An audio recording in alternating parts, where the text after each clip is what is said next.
We often think of science as the enemy of superstition, as the torchbearer of truth, reason, and progress. But what happens when science loses its soul? Hoche's dangerous medical philosophy.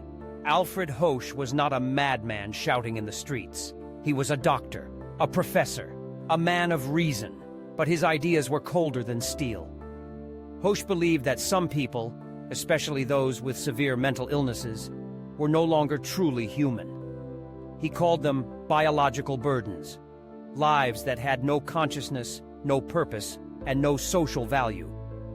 To him, ending such lives wasn't murder. It was a kind of biological housekeeping.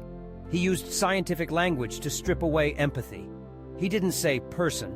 He said ballast life, a life that weighs down the ship of society and should be thrown overboard. This was not science in service of healing.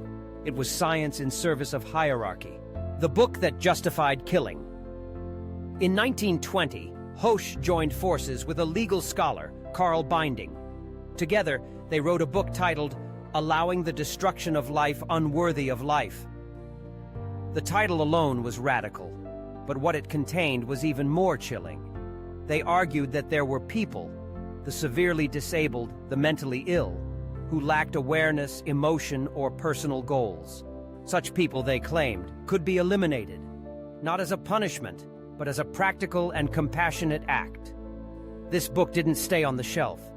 It became a moral and legal foundation for one of the darkest programs in human history, when medicine becomes a weapon.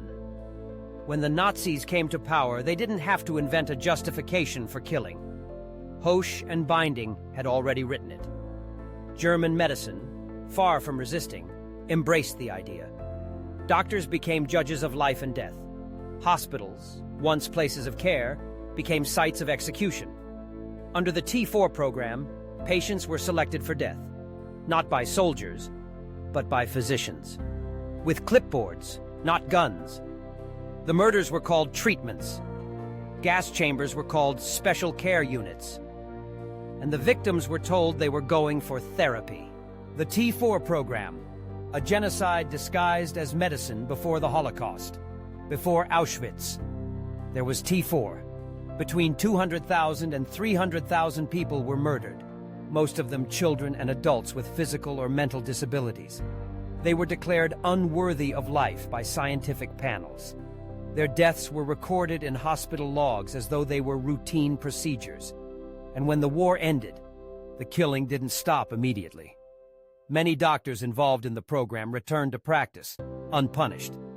T4 was not a side note in history. It was the blueprint, a test run. And it all began with an idea. Ideas are not harmless. When spoken by those in power, doctors, professors, lawmakers, they can become weapons. Hoche didn't drop the bomb, but he helped write the instructions. If ideas can kill, then it's up to us to question them. What modern ideas should we be watching more carefully? Subscribe now so you won't miss the next episode as soon as it's released. Share and leave a comment below to help spread the message.